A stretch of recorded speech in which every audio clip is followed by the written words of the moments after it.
En un mundo de cuento de hadas vive una familia feliz, hasta que la violencia, esta violencia que tenemos en las comunidades de América Latina, irrumpe de manera sorpresiva. Esto es parte de lo que nos cuenta Jorge Franco en la novela ganadora del Premio Alfaguara 2014.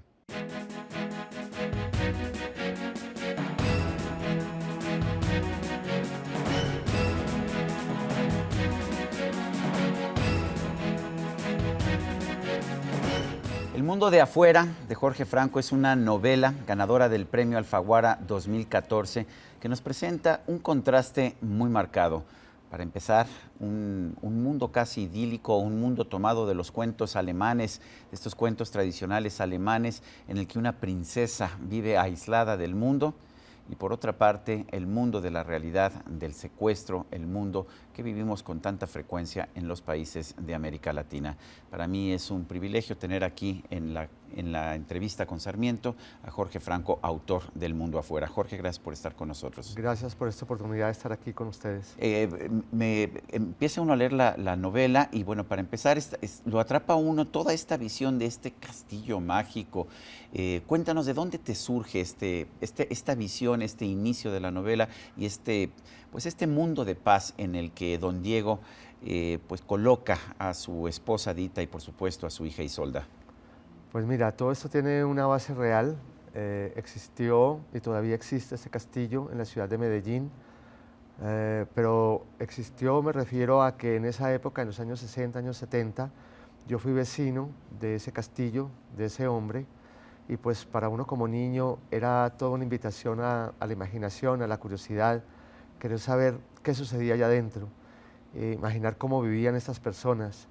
Pero sobre todo hubo un hecho que realmente nos marcó a todos los que vivíamos allí y que de alguna manera rompió como con esa paz y esa tranquilidad que se describe en las primeras páginas de una ciudad, Medellín en ese entonces, en la que casi que la queja general era que no pasaba nada, pero de pronto pasó un secuestro en el año 71 que le hicieron a este hombre y eso yo creo que de alguna manera fue como una especie de premonición para ese Medellín que vendría mucho después y que conocimos de una manera un poco más dolorosa y mucho más macabra y que a nosotros como niños nos hizo sentir mucho más vulnerables. Supongo que este don Diego, el Diego de tu novela, no tiene necesariamente nada que ver con el personaje que fue realmente secuestrado, ¿o sí hay una relación? Hay una relación, digamos, hice un trabajo de investigación bastante exhaustivo para recopilar pues, información sobre esta familia y ya lo otro pues, son licencias narrativas que me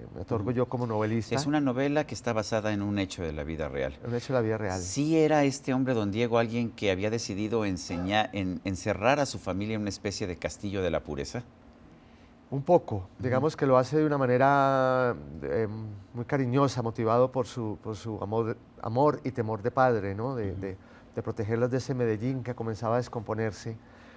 Y él construyó pues allí un pequeño reino, sobre todo para su pequeña hija, para protegerla de lo que sucedía afuera. Y ahí es donde entra como una línea narrativa de la que hablaba al principio, muy relacionada con ese tono infantil de los hermanos Grimm, hermanos Andersen. Sí, sí. Claramente tiene ese tono. Sí, en el que esta niña tiene que construir un mundo imaginario para protegerse precisamente de la soledad. Allí entra ese bosque como encantado, en el que ella siente que se siente muy segura, muy cálida, y entran también esos elementos ya del cuento infantil, de la fábula, en los que los animales del bosque adquieren una connotación más humana para hacer lo que hacen los seres humanos, y donde ella se interrelaciona con ellos, y es el mundo que le permite a ella sobrevivir a ese encierro involuntario. Cuéntanos de tu villano, del Mono Riascos, de sus motivaciones. ¿Cuáles son las motivaciones del villano en este caso? Bueno, pues la novela tiene otra línea narrativa que es un poco más cercana al realismo crudo, en el que yo narro ese secuestro paralelamente a esa línea fantástica, y allí surge un personaje que es el líder de la banda, que es un hombre que yo no quise plantearlo en términos de malo o bueno, simplemente darle como una connotación un poco más, también más humana. Pero es el criminal en todo caso. Es el criminal en todo caso, pero quería mostrarlo con sus flaquezas, con sus debilidades, con sus miedos. Es un ser que está motivado por la obsesión de querer esta princesita para él. O sea, no es el dinero nada más lo que busca. No necesariamente, es el dinero, sí. no necesariamente es el dinero, quiere ser parte de ese mundo mágico de la niña y del castillo y de ellos, y pues la única manera que puede lograrlo es a través de la violencia y de un secuestro. Me sorprendió que tu banda de secuestradores pues no tiene nada que ver con las que vemos aquí en México, no son secuestradores muy profesionales que digamos. Cuéntanos de ellos. Bueno, un poco me apoyé en la época, en la ingenuidad de esa época, de los años 60, años 70, por supuesto mirando todo en retrospectiva. Si miramos lo que ellos hacían comparado con lo que sucedió en Medellín unos años después y lo que ha venido sucediendo, pues estos bandidos eran meros aprendices, eran inexpertos que cometían errores, que estaban incursionando en un delito que no conocían, y que eso de alguna manera comienza a generar en la historia como unos visos de humor negro. Y ahí es donde el jurado del premio de pronto hace esa relación, que esto es una novela que se mueve entre los hermanos Grimm y los hermanos Cohen y Tarantino, para mostrar un poco como ese absurdo en el proceder de estos bandidos, que realmente vienen a ser como los precursores de los que sucedieron más adelante, pero aquí pues dotados un poco, como lo dije, de esa ingenuidad de los años 60 y años 70. ¿Cómo enfrenta don Diego el secuestro y todo lo que esto implica? Lo enfrenta con mucha altura, es un hombre que de todas maneras yo siento que está ya muy entregado al destino, en la medida en que ya, bueno, no quisiera dañarle un poco la historia a los lectores, pero ya ha sucedido algo con su hija que lo ha sumido en el dolor, y ya el secuestro para él pues simplemente es un proceso más hacia el fin. Yo creo que lo asume un poco con estoicismo, pero siento yo que a veces es un poco como la manera de la tragedia clásica, de la tragedia griega, donde estos dos personajes, víctima y victimario, están muy conscientes de sus roles, pero saben que se necesitan el uno del otro para complementar ese desempeño de ellos dentro de la historia, dentro del sino de esta novela.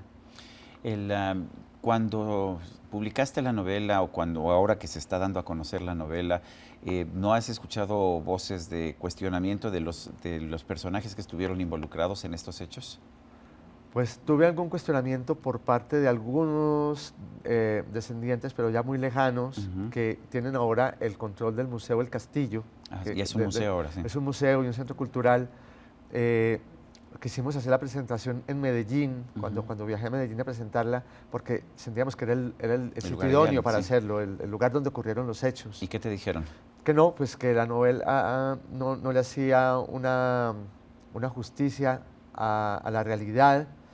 Creo que faltó tal vez como interpretarlo de un punto de vista un poco más abierto, sabiendo que una novela es un trabajo de ficción y que no se trataba de una biografía. De todas maneras, yo le recalqué que yo conté con la colaboración de la misma familia para hacer esta historia, pero no, normalmente no hubo poder humano en que nos cedieran el castillo. Nos hicieron un daño muy grande porque ya habíamos repartido invitaciones, ya habían dado un sí, y faltando solo 2 días dicen que no, y eso pues generó un poco de trauma logístico, pero logramos superarlo. Bueno, cuéntanos un poquito de Dita, la esposa de, la madre, la esposa de don Diego, sí. Pues Dita es una mujer alemana que él conoce cuando viaja a Berlín, y pues los une un poco como el gusto por la música clásica, por la cultura. Ella es por Wagner, por supuesto. Por Wagner, por supuesto, que él es un wagneriano consumado. Pero nadie le pone a su hija Isolda si no es amante de Wagner. Wagneriano, exactamente, sí. Y él lo era. Y pues esta es una mujer que también, por lo que pude averiguar en la vida real, era una mujer que tenía un pensamiento liberal, fue una educadora. Ella llevó a Colombia un método de estudio, el método Waldorf. Allí dejó varios colegios. Y yo pues con los antecedentes de ser una educadora de pensamiento liberal, pues también le di esa connotación liberal en su vida matrimonial. Y es una mujer que en principio desconcierta a don Diego, que es un hombre muy conservador y muy duro, y pues lo desconcierta con ciertas posturas liberales de ella como pareja, pero yo creo que eso de alguna manera le dotaba un poco también de encanto a la relación y a la misma historia. ¿Cómo describirías a Isolda? ¿Es una princesita? Isolda es una princesita que a veces la ves correr por los jardines del castillo casi que como un fantasma travieso, cazando mariposas, persiguiendo ardillas, pero creo que es también en el fondo una niña que quiere parecerse a las demás niñas de Medellín y del mundo, quiere cantar los Beatles, quiere usar una minifalda como se usaba en esa década, quiere bailar, quiere que la saquen de ese encierro y ser una niña normal. Y pues a veces siente como ese deseo de rebeldía, pero que le da más rienda suelta tal vez es a través de ese mundo fantástico que ella crea. ¿Qué tanta sorpresa es para un escritor como tú? Yo entiendo que tienes toda una tradición, una obra publicada y que has trabajado, has hecho guiones, en fin, conozco toda tu trayectoria, pero ganar un premio Alfaguara es siempre una sorpresa y es siempre pues trascender a otro plano, me imagino. Es uno de los premios más de mayor reputación en la literatura de habla española. ¿Qué sentiste cuando te avisaron y cómo ha sido esta experiencia de ganar el premio Alfaguara? Pues fue una sorpresa tremenda que me agarró, me sacudió de la cama a las 5 de la mañana con una llamada pues maravillosa que jamás olvidaré, en la que la presidenta del jurado, Laura Restrepo, que también había ganado el premio hacía 10 años casualmente. Gran escritora Sí, colombiana. muy buena escritora. Ella me dice en un tono muy cálido que han decidido otorgarme este premio, y ahí comienza pues una serie de emociones, de sentimientos muy vertiginosos. Primero para asimilar lo que significaba esto para mí, la verdad fue un orgullo porque, como lo decía, es un premio muy literario, muy prestigioso, pero de pronto también viene a coincidir con un momento muy especial para mí, y es los 15 años de la publicación de Rosario Tijeras, una novela que a mí me cambió la vida como persona, como escritor, y que coincidió con ese momento, exactamente. Entonces yo creo que eso me permitió hacer como un balance de lo que han sido estos 15 años de trabajo, de muchas novelas, de adaptaciones al cine, a la televisión, de que mis libros han servido también de inspiración para músicos, para pintores. Son 15 años que han pasado cosas maravillosas y en los que también pues, han sido de mucha disciplina, de mucha entrega, y creo que este premio viene como a consolidar un ciclo muy importante para mí. ¿Y qué viene después? Porque luego, después de Rosario Tijeras, después de ganarte el premio Alfaguara, habría quien pensaría, bueno, pues aquí ya acabó mi carrera, ¿no? No, yo creo que hay que tomarse las cosas con calma, hacer pues la promoción que corresponde a este premio, que es bastante intensa. Sí, es bastante trabajo de promoción. Bastante trabajo, me falta recorrer medio continente. Lo hago con mucho placer por la gente que conozco, por el contacto con lectores, por la posibilidad de llevar una historia a otras culturas. Llegará el momento de pasar esa página, de poner el premio allí como en un escaparate en el cuarto, como un trofeo, y mirarlo así de paso cuando vaya de un lado a otro, y reinventarme en cada historia como lo he hecho siempre, ¿no? Reinventarme nuevamente frente al computador a ver qué surge. Jorge Franco, ganador del premio Alfaguara de Novela 2014, gracias por estar con nosotros en la entrevista. Gracias por la oportunidad de dar a conocer esta historia aquí en México. Aquí queda para los lectores mexicanos saber cómo la reciben. Yo espero que bien. Muy bien. Y a usted, amigo televidente, que hace posible este programa, se lo agradezco también. Esto es todo por hoy, pero no se le olvide. Nos vemos la próxima.